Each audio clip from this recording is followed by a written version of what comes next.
He touched the small of my back, whispered the way only Thomas used to whisper, and pulled me closer in the dark. I didn't question it. I didn't look at his face. I didn't notice the cologne wasn't quite the same. I just let it happen, soft and familiar, and in the morning, I shattered my home with the most unforgivable mistake of my life. Because the man I gave myself to wasn't my husband. It was his identical twin brother. And when I saw Thomas standing in the kitchen, coffee in hand, eyes bloodshot, lips trembling, I dropped the tray I was carrying. My knees buckled. The cup I just poured for the man I thought I spent the night with was still hot in my hand. He stared at me. I stared back. And from upstairs, his brother, Theodore, came down. In my robe. Scratching his head. "Marilyn," Thomas said. "What did you do?" I couldn't speak. I couldn't even cry. Because the truth was, I didn't know how to undo what I had done. My name is Marilyn Faye Anderson. I'm 83 years old. A retired hospice nurse from Dayton, Ohio. Blonde, stubborn, soft-hearted. I've spent most of my life loving one man. I gave him my best years. I built a home with him, raised 3 boys, stood by him through cancer scares, debt, retirement, and the loss of our first child. I've never been a woman who strays. Never. Which is why I'm still asking myself, how did I mistake another man for my husband? Let me tell you everything. Because I didn't go to bed a cheater. But I woke up. It all started the week Thomas got his back surgery. He's always been the stronger one, emotionally, physically. But after he slipped on the porch shoveling snow that late February, everything changed. Suddenly, I was the caretaker again. And Lord knows I didn't mind. I'd wiped worse things in hospital wards. I'd bathed strangers with dignity. I could take care of the man I loved. The doctor said he'd need 6 weeks off his feet. What I didn't expect was for his twin brother Theodore to arrive without calling. He rang our doorbell the very day we returned from the hospital. I opened the door in my apron and fuzzy slippers, and for a moment, my breath caught. He looked just like Thomas. Same chin. Same tall frame. Same gray in the beard.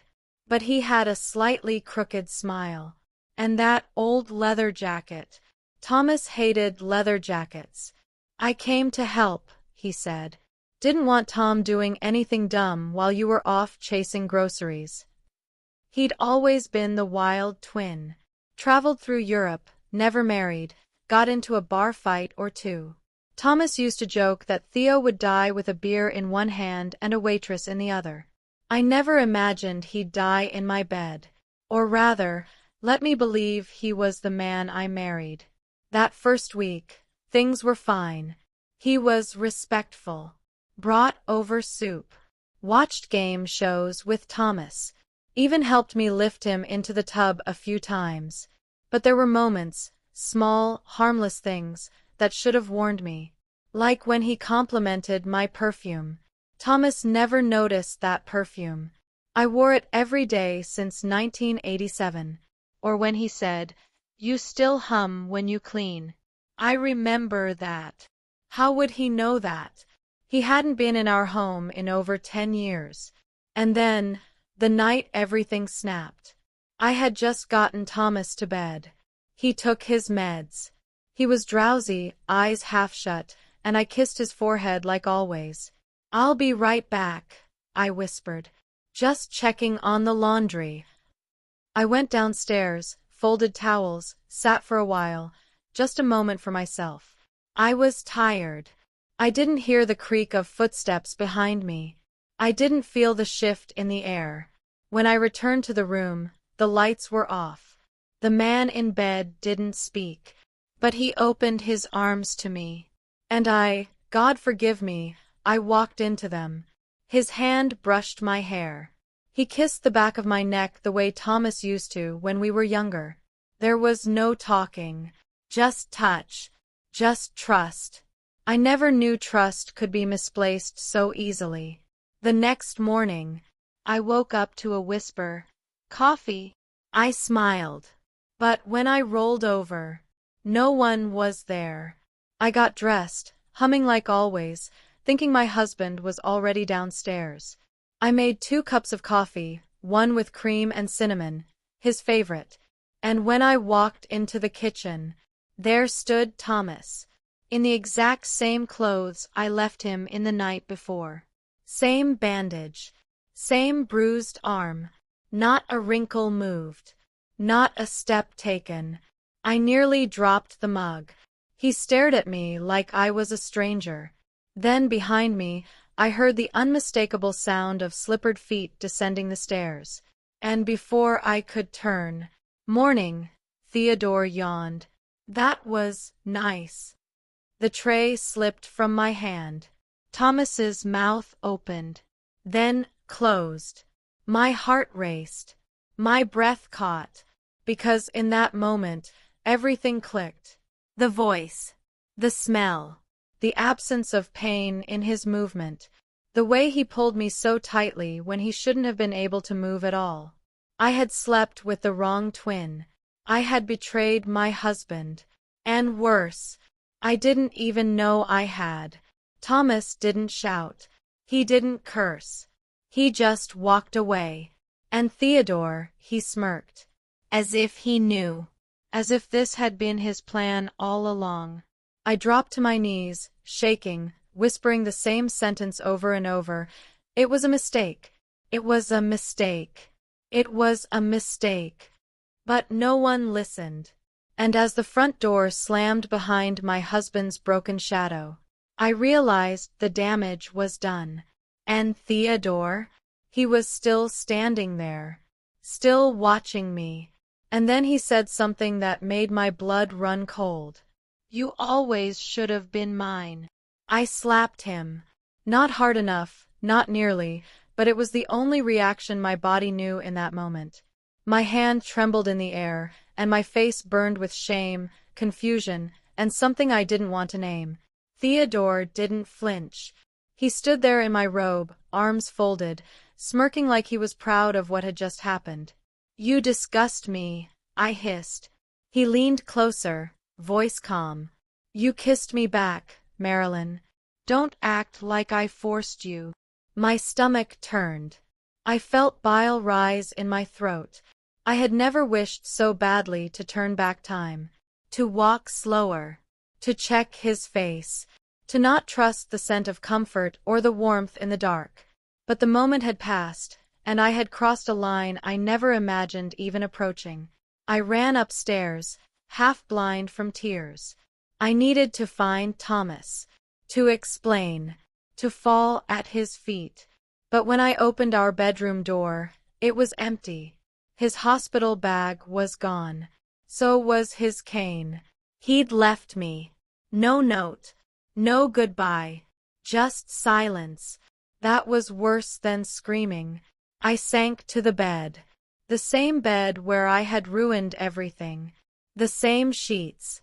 The same scent. I wanted to tear them off and burn them. Instead, I sobbed into the pillow until I couldn't breathe. The first week after Thomas left was a blur. I called our sons, David, Charlie, and Paul, but told them nothing. How could I? What words did you even use to describe something so vile? Your father's twin brother tricked me? I betrayed your dad, but not on purpose. I didn't even know. I couldn't tell them. Instead, I said Thomas needed space after the surgery.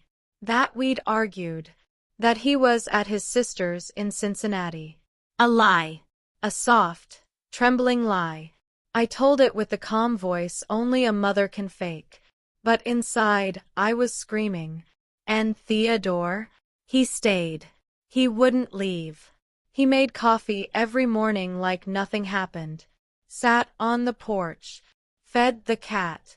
And every time I looked at him, I saw the devil wearing my husband's smile. "You should stop crying," he said once. "It wasn't that bad." I threw the coffee cup against the wall.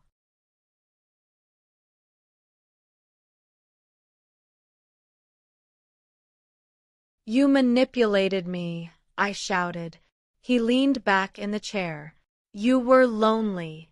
I was there. You wanted to be touched. It's not a crime, Marilyn. It is when you know I thought you were your brother. But did you check? He snapped. Or were you so desperate to feel young again that you didn't care?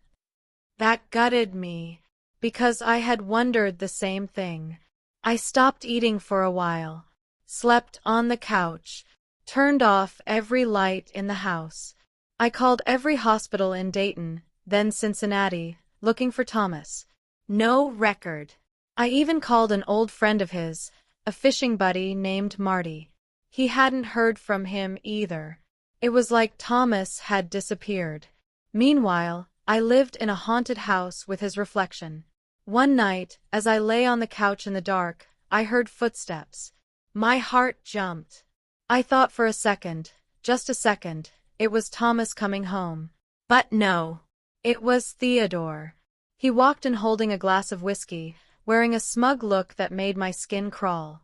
I'm not going to apologize, he said. I sat up. I don't want your apology. I want you to leave. He chuckled, sipped. Why would I leave? You're the one who's alone. You're the one who made a mess. You tricked me. I was there. You climbed in that bed. You whispered his name, sure, but you never asked once. You didn't even look. Tears pooled in my eyes. I loved him. I still do. Theodore crouched beside me and looked me dead in the eye. Then why did you fall asleep on me? That broke me. I slapped him again. Harder this time. And then I did what I should have done the morning after. I packed his things. I tossed his duffel bag onto the porch, slammed the door, locked it. He didn't knock. He didn't scream. He just stood there in the rain, watching me through the window, unmoved. The next morning, he was gone. I felt no victory, just shame. I walked through the house like it was a funeral home. Every corner reminded me of Thomas, his slippers, his reading glasses, his chair. I sat in it and wept like a widow, though I didn't even know if I still had a husband. That night, I opened our photo album. I hadn't touched it in years. There we were, young, beautiful, dancing at our wedding. Thomas had that boyish grin, and Theodore in the background, already with his mischievous smirk. There were warnings in that smirk, I realized now. Hints of trouble. He had always been drawn to what wasn't his.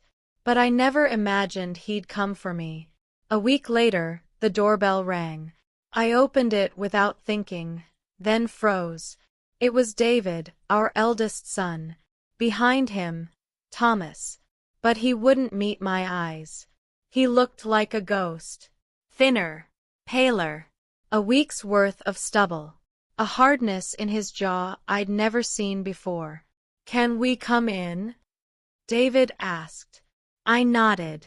I couldn't speak. Thomas didn't sit. He stood by the mantel, arms crossed, eyes flicking over every corner of the room like it was unfamiliar. Finally, he said, Where is he? Gone, I whispered. He nodded. Good. Silence. Then he turned to me and asked a question I will never forget. Tell me exactly what happened, Marilyn. Word for word. No lies. No gaps. Just the truth. And I, blonde, broken, barefoot in my kitchen, told my husband how I slept with his brother. How I didn't know. How I should have known. How sorry I was. And when I finished, he said nothing. He just walked to the door. And before stepping out, he turned back, tears in his eyes. I don't know if I can ever forgive you, he said. But I know this. You didn't just break my heart. You broke your own. And then he left again. This time, without a word to David. Without even taking his slippers. And I was alone again. Only this time, The silence wasn't haunted by Theodore. It was haunted by me. I didn't sleep that night. The wind howled against the house like it was angry for me. For the first time in 60 years, I was afraid to walk into my own bedroom. I stood at the door, hand trembling on the knob, and then turned away. I slept on the couch again, curled up like a child who'd been punished. Only, no one had yelled at me. No one had hit me. But I had never felt more bruised in my life. The next morning, the phone rang. It was Charlie, our middle son. "Mom, what's going on?" I tried to keep my voice even. "What do you mean, sweetheart?" He sighed. "David said Dad came over. That he looked different. That something's wrong." "What happened? Are you sick?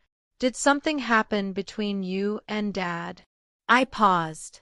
My mouth opened, but no sound came out. "How do you explain that your husband's twin brother climbed into your bed and you let him, thinking he was the man you built a life with? How do you say that out loud without sounding like a monster?" "I'm fine," I said finally. "Just tired. The surgery. The stress." "Where's Dad now?" "I don't know." That was the first honest thing I'd said in days. He didn't believe me. I could hear it in the silence. But he didn't push. "All right," he said slowly. "If you need anything, I'm a call away." "Thank you, Charlie." I hung up and stared at the wall.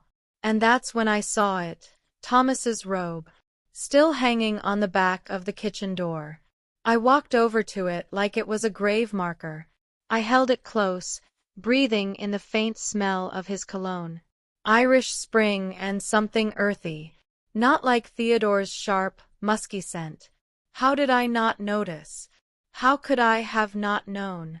That question clung to me like mildew. Later that afternoon, I made a decision. I had to find Thomas. If he didn't want to see me again, fine. But I had to look him in the eyes and say everything. Not just the facts, but my shame, my regret, my helplessness, my guilt. I called Marty again. "Please," I begged. "I just want to know if he's okay." He was quiet for a moment, then said, "He's with me. Can I see him?" Pause. He said no. "He's not ready." "I understand," I whispered. But I didn't hang up. Because something inside me, something that had kept me alive through childbirth, grief, and decades of hard work, refused to let this be the end. "Please, Marty.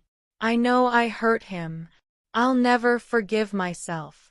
But he deserves the truth from me. Not from gossip. Not from guesswork. From me." Marty sighed. "He's out at the lake house. The one you two used to go to in summer. He's been there for 3 days now." My knees nearly gave out. The lake house. That place was sacred. It was where he proposed. Where we buried our first dog.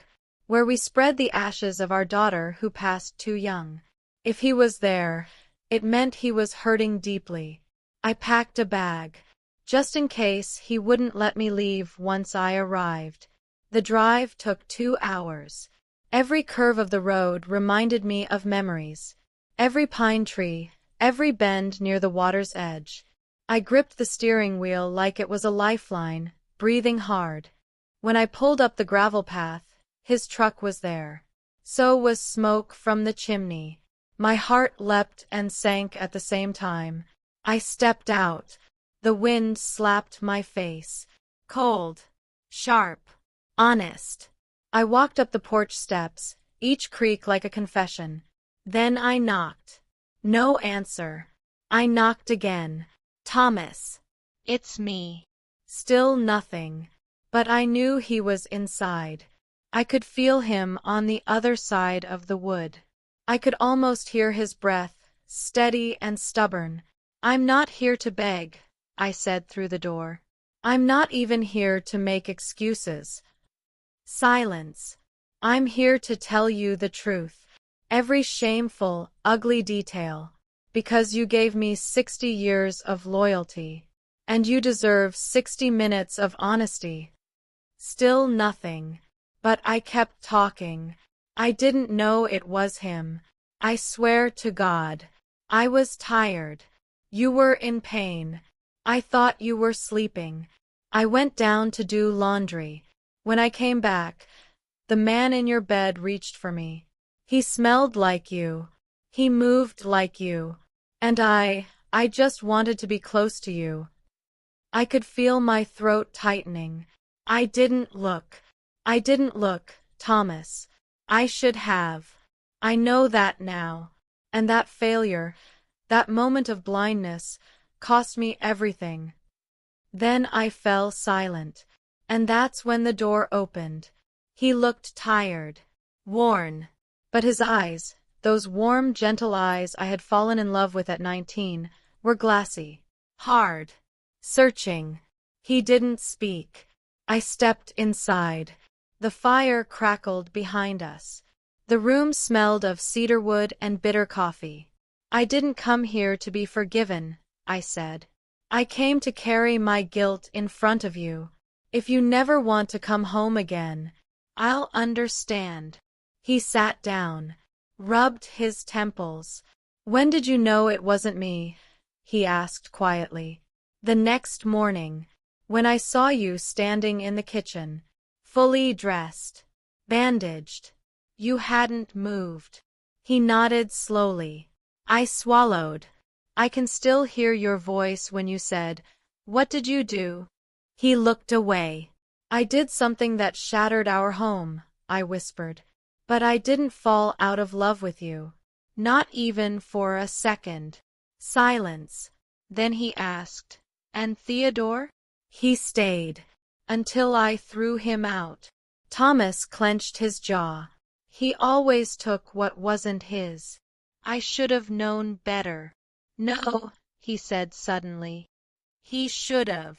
That surprised me. He looked at me, really looked. And then his voice cracked. You still wear that perfume. I haven't missed a day in 30 years. He nodded. And then the smallest thing happened. He reached out and touched my hand. Just one finger.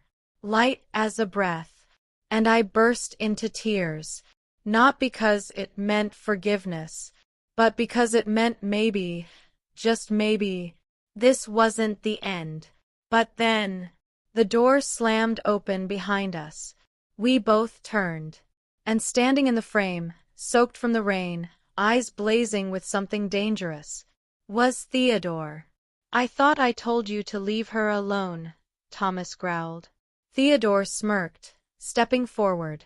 I'm not here for her, he said. His eyes locked on mine. I'm here to tell you both the truth. Thomas stood before me like a wall, shielding me from the man who looked just like him but carried none of his soul. Theodore stepped inside, water dripping from his coat onto the hardwood floor like tiny grenades of tension. Don't even think about it, Thomas growled. You walk into this house one more time and I swear. I didn't come to fight, Theodore cut in, lifting both hands. I came to confess. My heart stopped. My lips parted, but no sound came out. I gripped the arm of the chair to steady myself as my mind raced with the hundreds of things he could mean by that word. Confess what? Theodore glanced around the room like he belonged in it. The audacity of his presence turned my stomach. But something in his eyes was different this time. Not smug, not cocky, almost hollow. I need to say what I came to say, he said, voice softer now. Then I'll be gone. Thomas didn't budge. You have 60 seconds. Theodore looked at me. Not like before. Not like a predator. More like a boy who'd broken something expensive and knew there was no fixing it. I knew what I was doing, he began. That night, I knew Tom had just gone to bed. I knew he was drugged up and out cold. And when I saw you go down to do laundry, I waited. My breath caught. He continued. I lay down in his bed, covered myself. I even mimicked his breathing. I didn't say a word, just opened my arms. I covered my mouth as the tears returned. You didn't recognize me because I didn't give you a chance to. I wanted you to think I was him. That was the point. I wanted to feel what he had. Just once. To be the man you loved. Thomas's fists clenched. You're admitting to assault, he said coldly. Theodore nodded. I know. And you came here for what? Redemption. A round of applause. No, he said, shaking his head. I came because I'm leaving. For good. Canada. I have a cabin there. I've been running from a lot of things in my life. But I don't want to die knowing the last thing I ever did to my brother was destroy his marriage. He turned to me. I'm sorry, Marilyn. I really am. You were never meant to get hurt. But I've been jealous of Tom my entire life. You, the kids. The way you looked at him like he was the center of your world. I never had that. I never even came close. Thomas's jaw was tight. I could see the war happening inside him, between rage and heartbreak. Leave, he said finally. Now. Theodore looked like he wanted to say more. But he nodded. He turned, walked to the door. Then paused. I mailed something to the house, he said without looking back. A few days ago. A letter. You'll find it soon. Read it or don't. Just know, it says everything I couldn't say in this room. And then, he was gone. The door closed behind him with a whisper, not a bang. We stood in silence for several minutes. I didn't realize I was crying until Thomas reached for a tissue and handed it to me. His hand brushed mine again, and I saw how his fingers trembled too. I should have known, I whispered. I should have sensed something was wrong. He shook his head. Don't. I let him touch me, I said. I didn't stop. I didn't question it. You trusted me, he said quietly. That's not a flaw. That's love. That word, love, landed on me like a brick, because I still loved him, with every aching part of me. But love didn't erase what I'd done. It didn't make it better. I don't know how to fix this, I said, my voice small. Thomas looked at me for a long moment. His eyes didn't soften. Not yet. But they weren't cruel either. I don't know either, he said. That night, we didn't talk much. He didn't stay in the same room as me. He slept in the guest bed upstairs while I lay on the couch again, staring at the ceiling, trying to imagine what forgiveness might look like. Around midnight, I heard him get up. I heard the fridge door open. He poured himself some water. Then I heard him sit. In his chair. The one beside the fireplace. The one he hadn't touched since before his surgery. And he sat there. 4 hours. Saying nothing. Just breathing. Like a man trying to remember what peace felt like. The next morning, I made breakfast. Not out of obligation. Out of instinct. Pancakes. Turkey bacon. Lightly scrambled eggs. The way he always liked them. He didn't come downstairs for a while. But when he did, he looked surprised. I wasn't trying to butter you up, I said. It's just muscle memory, I guess. He nodded. Then sat. Ate in silence. Every chew felt like a tiny miracle. Halfway through the meal, he looked up. Do you think we can ever be normal again? I stared down at my plate. I don't know, I said honestly.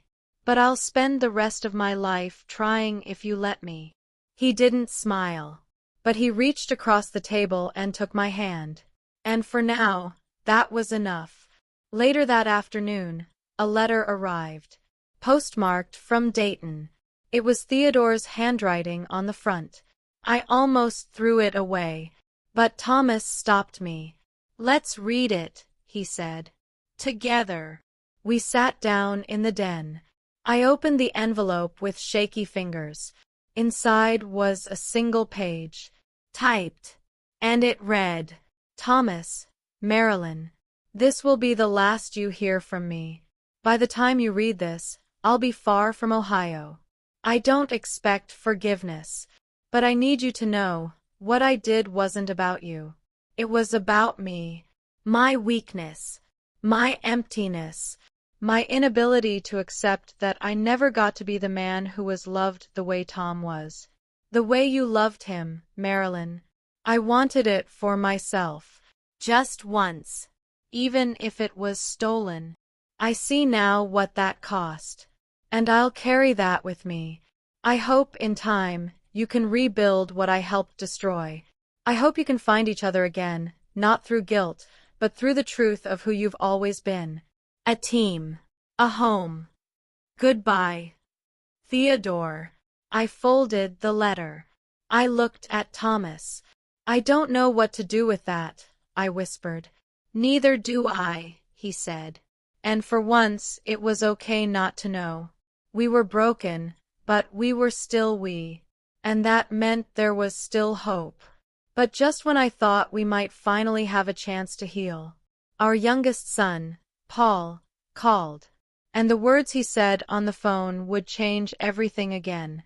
"Mom, Dad, you both need to come to the house right now. I found something in Uncle Theo's storage unit. It's bad." Paul's voice had never sounded like that before.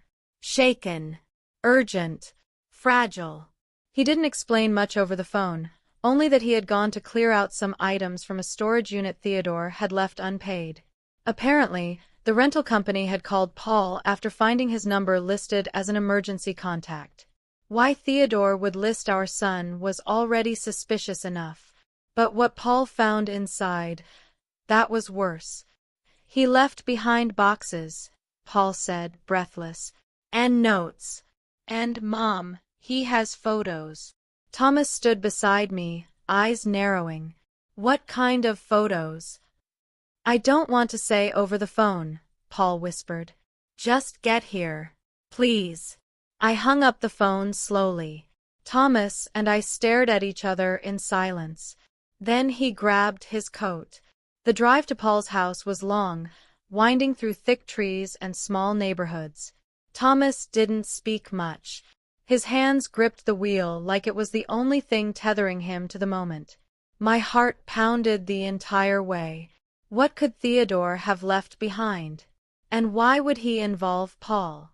My mind chased every possibility: drugs, blackmail, letters, evidence, but nothing prepared me for what we saw when we arrived. Paul had dragged 4 boxes into the garage. His wife, Erin, stood at the door, arms folded, face pale. "Mom, Dad," Paul said, walking toward us. I didn't even know where to start. He pointed at the open box on the floor. And I saw them. Photographs. Hundreds. Neatly stacked. Labeled. Each one had dates. Places. Many were from inside our home. The living room. The hallway. The upstairs bedroom. Taken from angles that meant only one thing. He had been watching us. 4 years. Thomas's breath hitched. He knelt by the box and pulled out one photograph. It was from the summer of '98, me holding our grandson in the backyard. We were laughing, heads tilted. It was taken from a distance. A zoom lens. Another photo showed Thomas asleep in his recliner. Another, me cooking in the kitchen. Then, one of me folding laundry. And then, one I'll never forget. Me brushing my hair in the mirror. Wearing nothing but a nightgown. I staggered backward. My knees buckled. Paul caught me. "Mom," he whispered. "I think Uncle Theo, he had some kind of obsession." Thomas stood up slowly. His face was unreadable. but his hands were shaking. He turned to the other boxes. They were filled with notebooks, journals, letters addressed to me that were never sent. Each one started with, "My dearest Marilyn." My stomach twisted. Paul flipped one open and read aloud. "I watched you tonight. The way you brushed your hair, the way you walked down the hall. You don't know how long I've dreamed of what it would be like if it had been me you married. He doesn't deserve you. I can be better. I can give you what he never could." I covered my ears. "I don't want to hear any more," I cried out. Erin wrapped her arms around me. Paul looked stunned. "Mom, how long had he been doing this?" "I didn't know," I whispered. "God help me, I didn't know." Thomas picked up a leather-bound journal and opened to a folded page. Inside was a map of our house, with rooms circled. Labels like bathroom cam setup complete, master bedroom lens adjusted, kitchen movement log recorded. I thought I might throw up. Thomas's face had gone white. "He installed cameras," he said flatly. "In our home." Paul's jaw dropped. "What?" Thomas nodded slowly, turning the map around. He marked every entry point, every view. He was recording us. A sick silence fell over the garage. No one moved. Then Thomas did something I hadn't seen him do in weeks. He shouted. He roared, grabbing the boxes and hurling one across the garage, sending papers and photographs scattering like a sick snowstorm. He kicked the wall, pounded his fist against the cabinet. Then he fell to his knees and cried. Raw, deep. The animal cries. Because it wasn't just betrayal. It was a violation. It wasn't just an affair. It was stalking. I stood frozen.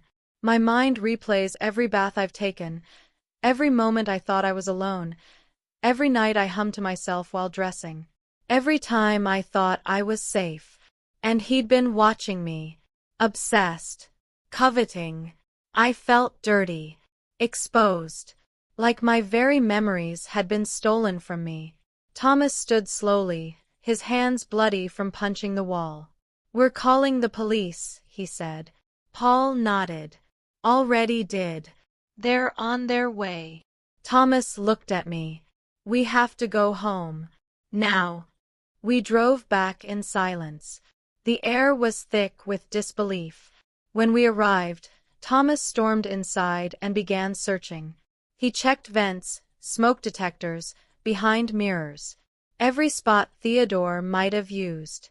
And he found them. 3 tiny cameras. One in the bookshelf. One tucked behind a ceiling beam.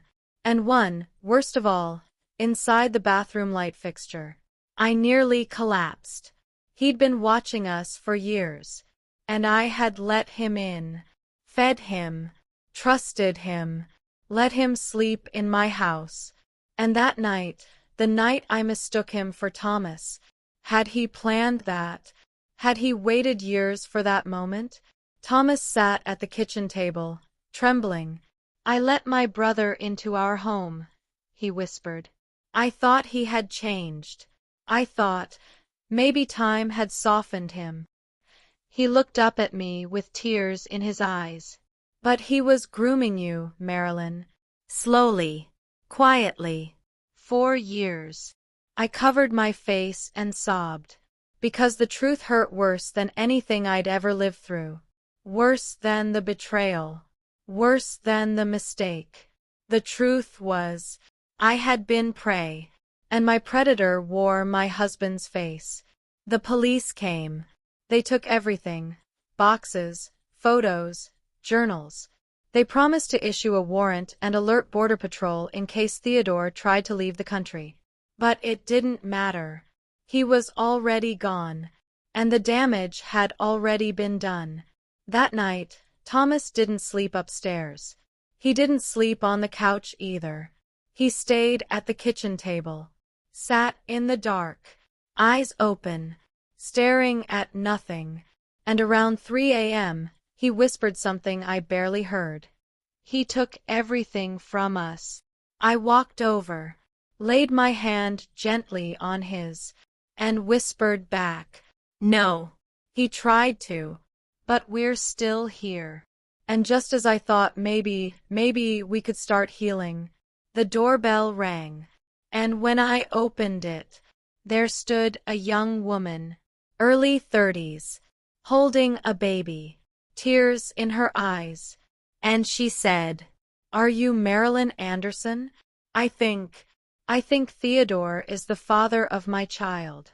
The baby was crying, not loud, but that whimpering, hiccuping sort of cry that sounded more like a broken song than a scream. The young woman at the door rocked him gently, her face pale, her mascara running. I stood there frozen, the chill from the outside air curling around my ankles like a warning. I'm sorry to come like this," she said quickly. "I didn't know where else to go. I didn't even know if this address was still correct." Thomas appeared behind me. His voice was low. "Who are you?" The woman swallowed hard. "My name's Natalie. I met Theodore about 3 years ago. He told me he was a widower. Said his wife had died of cancer. That he'd lost everything. I didn't know he had a twin. I didn't know about any of this." Thomas's mouth tightened. I stepped aside slowly. "Come in before that baby catches cold." She nodded gratefully and stepped inside. I offered her the couch. She sat, rocking the child as she wiped her eyes with the sleeve of her coat. "I didn't even know I was pregnant until after he disappeared," she said softly. "He was already gone. No calls. No letters. Just vanished." Thomas crossed his arms. "And you're sure it's Theodore?" She nodded. "He gave me this before he left." She reached into her diaper bag and pulled out a torn piece of envelope. On it was scrawled handwriting that I recognized instantly. "If anything happens, find Marilyn Anderson. She'll know what to do." Thomas snatched it and stared at it. I sank into the chair, shaking. He had sent her to me? "Why now?" I asked gently. "Why come now?"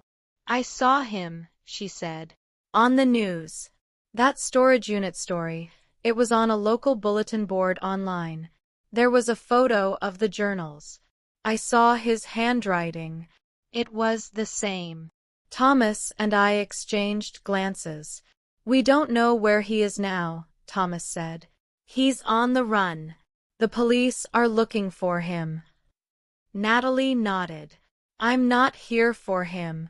I came because I don't know what to do. I don't want anything from you, I swear. I just wanted to tell someone." She looked down at her son. "His name is Eli. He's 2. He doesn't have anyone else." I stared at the boy. Big eyes. Sandy blonde curls. A round face that made my stomach turn because, God help me, he looked like Thomas. Like Theodore. Thomas sat slowly across from her. "Did he hurt you?" She hesitated, then nodded. In ways I didn't recognize until it was too late. She stayed that night. We didn't have the heart to send her out into the cold. I gave her the guest room and laid Eli down in a travel crib Paul dropped off. But I couldn't sleep. Thomas and I sat up late again, the fire crackling low. He stared at it, unblinking. "I keep asking myself," he said quietly, "how I didn't see it. How I didn't know what he was becoming." "You loved him," I whispered. "That's what makes it possible." He looked at me. His face was older somehow, as if the last few weeks had carved a decade into it. "Do you think we'll ever feel normal again?" he asked. I didn't answer, because I didn't know. But then I reached into my cardigan pocket and pulled out something I hadn't shown him yet. A ring. Not mine. Not his. Theodore's. I'd found it behind the bookshelf earlier, tucked beneath a dusty old photo album. A silver band with initials carved into it. TA to MF, in another life. Thomas took it from my hand. I stared at it, then slowly placed it on the table between us. He never stopped trying to be me, he whispered. But he never understood you were the better man, I replied. He didn't respond, but his hand reached across the table and rested on mine. A silent signal that despite the wreckage, we were still reaching for each other. The next morning, Natalie packed to leave, but Thomas stopped her at the door. You have somewhere to go? He asked. She looked down, then shook her head. A friend's couch. For now. He nodded. Then stay. She blinked. What? We have space, he said. And you didn't ask for this. You're part of the fallout. You didn't cause it. I felt my eyes sting, not just from his kindness, but because I realized in that moment my husband was still with him, still the man who believed in protecting people, still the man I married, still the man I loved. The following week, we cleaned out every inch of the house. Paul came by and helped dismantle old fixtures. We installed new cameras, this time, for our protection. Natalie settled in. She offered to cook, to clean, to help with the garden once spring returned. And little Eli? He began calling Thomas Poppy. That broke me in ways I didn't expect. Thomas didn't correct him, didn't flinch, just smiled. And one night, when I peeked into the living room, I saw him holding the boy in his arms, rocking gently, humming a song from decades ago, a lullaby he used to sing to our sons. I watched silently from the doorway, and at that moment, for the first time since the nightmare began, hope returned to our home. But peace was short-lived. 3 days later, an envelope arrived in the mail.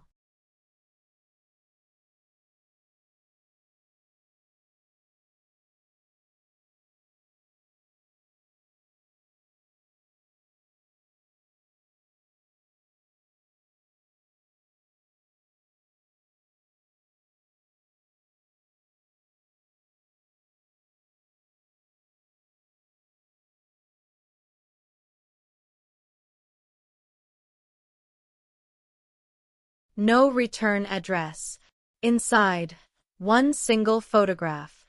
Theodore, standing at a border crossing, holding a newborn baby, and scribbled in pen at the bottom, Eli isn't my only child. You haven't seen the last of me. The photograph slipped from my fingers like it was fire. Thomas caught it before it hit the floor. His eyes scanned it slowly, once, twice, before his jaw locked so tight I thought his teeth might crack. There was no mistaking the man in the photo. It was Theodore. He looked older, thinner. A deep scar now curved along his jawline. His hair was longer, tied back, and he wore a smug, defiant expression. But it was the baby in his arms that made the blood drain from my face. Wrapped in a blue hospital blanket, still red and raw with birth. A fresh start. Another victim. I took a step back. My hand reached for the counter behind me. He has another child? Thomas didn't respond. He just stared at the photo like it was a ghost that had come to spit in his face. Natalie walked into the room, holding Eli in one arm, wiping oatmeal off his chin. She paused when she saw our expressions. What is it? I couldn't speak. Thomas handed her the photograph. Her eyes scanned it, and she gasped. She clutched Eli tighter to her chest. That's him. That's Theodore. But who is the baby? There's no name. No note. Just that, Thomas said, pointing to the scribbled line. Eli isn't my only child. You haven't seen the last of me. Natalie backed away. Oh my God. What does he want? Thomas called the police immediately. An officer came by within the hour. She took the photo, filed a new report, and promised to alert all border crossings again. But there was something in her eyes. Hesitation. "We'll do what we can, Mr. Anderson," she said, "but if he's using fake names or moving through unguarded crossings, it might take time." "We don't have time," Thomas said sharply. The officer's expression softened. "I understand. We'll do everything we can." After she left, the house felt heavier, like the walls knew he was still out there, watching, plotting. That night, we couldn't sleep. I lay awake in bed, Thomas beside me, both of us staring at the ceiling like it might crack open and drop more horror on us. "What if he comes back?" I whispered. Thomas reached over and took my hand. "Then we'll be ready this time. I don't want Eli in danger." "He won't be." But the truth was, we didn't know what Theodore was capable of anymore. He had spent years pretending, scheming, and now he had another child. Another pawn. The next morning, Natalie found something strange. She was in the backyard, airing out a few sheets, when she noticed something wedged behind the garden bench. It was a small, square box, wrapped in newspaper. She carried it inside with shaking hands. Thomas opened it with a knife. Inside, a flash drive.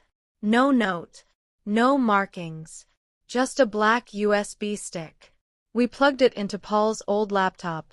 Thank God we had wiped it months ago. And what we saw made my blood freeze. The drive contained videos, hidden camera footage, clips from inside our house. Some from years ago, some recent. One video showed me humming in the kitchen, chopping onions, and sunlight pouring through the window. Another, Thomas asleep on the porch swing. Another, Natalie breastfeeding Eli in the guest room. She gasped, covered her mouth. But the worst. The final video.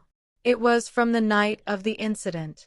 That night, it showed Theodore, lying in our bed, waiting, positioning himself, flicking off the light just before I entered the room. He looked straight at the camera and smiled. I couldn't watch anymore. I stumbled out of the room and vomited in the sink. Natalie was sobbing. Thomas shut the laptop hard and unplugged the drive. He recorded it. I choked. He filmed it like a trophy. Thomas didn't say a word, but his knuckles turned white as he clenched the drive. That evening, Paul came over with Charlie. The house was full of tension, hushed voices, and unspoken fears. We told them everything. The video, the photo, the letter. Charlie was furious. He paced like a lion in a cage. Paul, usually quiet, just kept rubbing his temple. How deep does this go? How long was he watching us? Thomas stood. He looked at our sons, then at Natalie, and finally at me. "We have to disappear," he said. Everyone turned. "What do you mean?" I asked. "Just for a while. Somewhere safe. Somewhere he doesn't know. Change phones. Lay low. Give the police time to find him." "Dad, you want us to run?" Charlie asked. "No," Thomas said. "I want us to survive." Natalie spoke up. "I know a place. My grandmother left me a cabin upstate, middle of nowhere. No one knows about it. No internet. No phone unless you bring a satellite router." Thomas nodded. "That'll do." We packed in a rush. No goodbyes. No explanations to neighbors. Just bags, documents, and a plan. By sunrise, we were gone. Up winding roads, past frozen lakes, through thick woods. And by late afternoon, we pulled up to an old wooden cabin nestled in trees so tall they swallowed the sun. It was small, but warm. Safe. Thomas stepped out first, scanned the woods with a hunter's eye. Natalie carried Eli inside. I followed last, turning just once to glance down the road. And for a brief moment, I saw a figure, just beyond the trees, too far to make out, too still to be wildlife. But when I blinked, it was gone. That night, we didn't sleep much. We took turns watching. Thomas sat by the window with a flashlight and a hammer beside him. Charlie stayed up with Paul, scanning the perimeter. I sat by the fire, holding Eli as he slept. And I whispered to him the same lullaby I once sang to my boys, hoping that innocence could still exist in this world. But just as I laid him down and pulled the blanket over him, a phone buzzed. Natalie's burner. One number. No ID. One message. You can run, but blood knows blood. I'll be seeing all of you soon. Thomas grabbed the burner phone from Natalie's hand the moment the message appeared. His face, now lean and tired from months of emotional hell, twisted into something I'd never seen on him before. It wasn't fear. It was furious. He found us, he said. My hands went cold. Natalie clutched Eli tightly to her chest, her voice barely above a whisper. How? No one knew. Not even Aaron. Not even Paul's wife. Thomas didn't answer. He was already moving, pulling on boots, grabbing the axe we'd brought for firewood. Charlie and Paul were at the door in seconds, scanning the tree line with flashlights and their breath fogging in the cold. I stood still, my knees weak, watching the woods blur outside the frosted window. We had come here to hide, to rebuild. But Theodore wasn't after hiding. He was after belonging, even if it meant breaking us to fit himself in. We kept the lights off that night, sat by the fire in silence. Paul kept watch on the back. Charlie stayed up front with a shotgun he borrowed from an old friend before we left town. Thomas didn't sleep. He stood near the window like a statue, scanning every tree, every shadow. Natalie and I huddled on the couch. Eli nestled in her arms, his tiny chest rising and falling with peaceful innocence that none of us could feel. But around 3 a.m., something happened. Something I will never forget. A lullaby. Soft. Mournful. Coming from just outside the cabin. Natalie gasped. Eli stirred. And Thomas bolted upright. Stay here, he ordered. Then he slipped out the back door with the axe in hand. I froze. But I knew that tune. It was the same one I used to sing to our boys. The same one I had whispered to Eli just hours earlier. He'd been listening. Minutes passed like lifetimes. Then, crack. A branch. A shuffle. Then Thomas's voice. Come out. Then a second voice. Slurred. Cold. You took everything, Tom. Everything that should have been mine. Then came the most bone-chilling line I've ever heard. And now I'm taking it back. We ran outside. Flashlights slicing through the trees like swords. And there he was. Theodore. Soaked in sweat, face haggard, eyes wide like a wolf in a trap. He held a small pocket knife in one hand, the other clenched around a plastic baby carrier. My heart dropped. There was a baby inside. A baby we'd never seen before. You can't run from blood, he hissed. You tried to erase me, but I'm still here. Thomas stepped forward, slow and steady. You don't have to do this. Theodore shook his head violently. You stole her from me. I didn't steal anyone, Thomas growled. You invaded our lives. I loved her. Theodore screamed, eyes wild. She was supposed to choose me. She kissed me back. You think she didn't know? Enough. I screamed. He turned to me, and in his eyes I saw it. Not hatred, not anger, just desperation. Like a man who had been alone for so long, he forgot what love really looked like. "You were never part of this family, Theo," I said. "Not the way you wanted to be. You took love and tried to twist it into possession. That's not love. That's sickness." He trembled. The knife lowered. For a second, just a second, I thought it might be over. But then, a loud snap. Charlie had circled behind, grabbed him, disarmed him. Paul rushed to the carrier, pulled the baby away. Thomas stood frozen, staring down at the brother he once shared a crib with, now curled in the dirt, broken and sobbing. The authorities came within the hour. Natalie's burner phone had transmitted the last message ping, just enough for local law enforcement to track us and respond. Theodore was arrested on multiple charges: stalking, possession of surveillance materials, attempted kidnapping, and pending psychological evaluation. He didn't resist. He just kept whispering my name, over and over. Weeks passed, then months. The baby, Liam, was confirmed as his through DNA testing.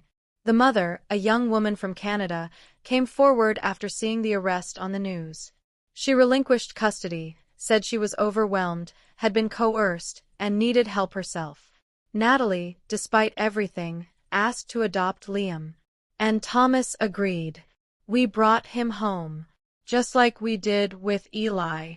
Thomas and I began therapy. We unpacked decades of pain, and something unexpected happened. We found our way back, not to who we were, but to who we had become. Stronger, wiser, weathered by grief and betrayal, but rooted in something deeper than time. Love. Real love. The kind that endures even when tested by the cruelest storms. We moved back into our old home that spring. We replaced every camera, every light fixture, every piece of violated furniture. Natalie stayed with us. She had her own room, her own garden, her own peace. And the boys? They visited more often now. Eli learned to walk on our front porch. Liam spoke his first word, Mama, while sitting on Thomas's lap. And one crisp morning, while I watched the sunrise from the porch swing, Thomas brought me a cup of coffee, sat beside me, and said softly, "You know, I never forgave you." I looked at him, heart tightening. "But," he continued, "I never stopped loving you either." I smiled through tears. Then maybe love was forgiveness. He took my hand. We watched the sun rise together. And for the first time in a long time, I knew we were safe. If this story gripped your heart, reminded you that even the deepest wounds can heal, and showed you the strength of forgiveness, please like, comment, and subscribe. And remember, no matter how broken your home feels, love, real love, can build again. Thank you for listening. Grandma Marilyn.